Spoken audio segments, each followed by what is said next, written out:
उत्तर प्रदेश लखनऊ में शिक्षा मित्र मानदेय को बढ़ाने और उन्हें सरकारी अस्थायी करने के लिए यह आज ज्ञापन सौंपा जाएगा। आज शिक्षा मित्र शिक्षा दिवस के शुभ अवसर पर अपनी मांग उत्तर प्रदेश के मुख्यमंत्री योगी आदित्यनाथ जी से सेना को सशक्त बनाने के लिए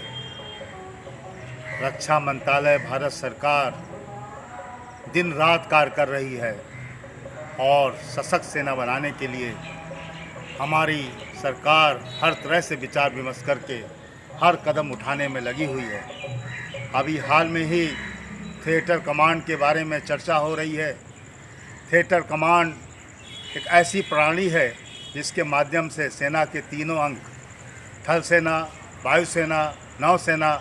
आपस में समन्वय करके कार्य करते हैं और इस कार्य से हमको कोई भी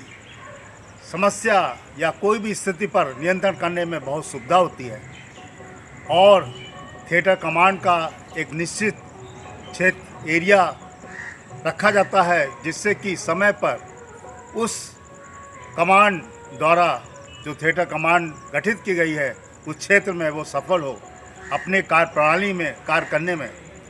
भारत सरकार रक्षा मंत्रालय के जो ये नए नए कार्य हैं ये हमें दिखाते हैं कि सरकार देश की रक्षा करने में हर तरह से सतर्क है, सजग है और हम सब लोग भारतीय वायुसेना की वीरता के लिए उनको बार बार सैल्यूट करते हैं। हमारे भारतीय सेना के जवान जो देश की सीमा की रात दिन रक्षा करते हैं वास्तव में एक बहुत ही बड़ी देश के लिए, नौजवानों के लिए, नागरिकों के लिए मिसाल है कि हर परिस्थिति में, मौसम के हर परिस्थिति में कार्य करके वो देश की रक्षा में लगे रहते हैं और देश की एक इंच जगह को पाने के लिए वो हरदम कार्य करते रहते हैं। उस जगह की रक्षा करना उनका अपना एक बहुत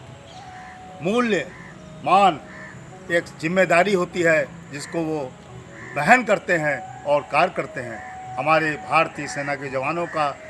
देश के प्रति ये अटूट लगाव, प्रेम वास्तव में एक मातृ भक्ति से कम नहीं है और ऐसी मातृ भक्ति को हम भारतीय सेना के नौजवानों को बार बार उनको नमन करते हैं कि वास्तव में हमारी भारतीय सेना के वीर जवान देश के लिए बहुत कुछ करने में लगे हुए हैं और हम सबको उनसे सीखना चाहिए और अपने क्षेत्र के कार्य में जो हम लगे हुए हैं उसको भी हमें सेना के अनुशासन की तरह कार्य करने में लग जाना चाहिए जिससे कि देश का विकास तेज़ी से हो और हम एक विकसित देश बनने में आगे चलकर हम इस विश्व में अपना एक तिरंगा झंडा लहरा सकें। जय हिंद, जय भारत। हमारे देश में पोषण तत्वों के लिए बहुत ही प्रकृति ने चीज़ें दी हुई हैं, इसलिए हमें पोषक तत्वों को खाने में हरदम आगे रहना चाहिए। हमारे बहुत से ऐसे नौजवान बच्चे या बहुत से उम्र के लोग जो पोषक तत्व के बारे में गंभीर नहीं हैं, वो साधारण भोजन करते रहते हैं जो कि वास्तव में स्वास्थ्य के लिए उतना लाभदायक नहीं है जितना कि पोषक तत्वों के द्वारा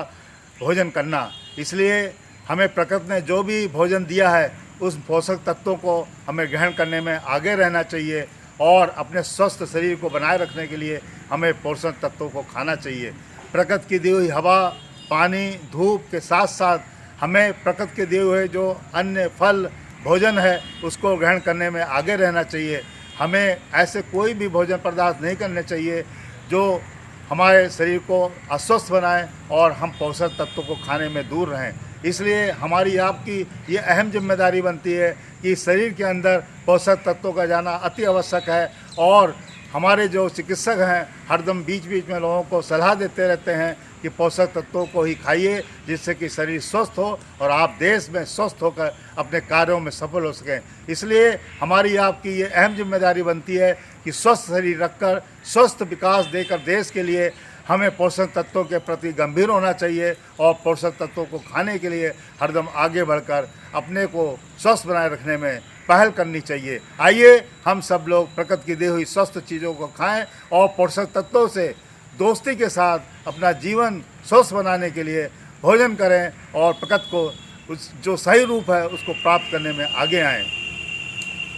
जय हिंद, जय भारत। नमस्कार दोस्तों, मेरे चैनल को सब्सक्राइब, लाइक करें और आइकॉन को जरूर दबाएं ताकि आने वाले वीडियो को आपको नोटिफिकेशन मिल जाए। धन्यवाद।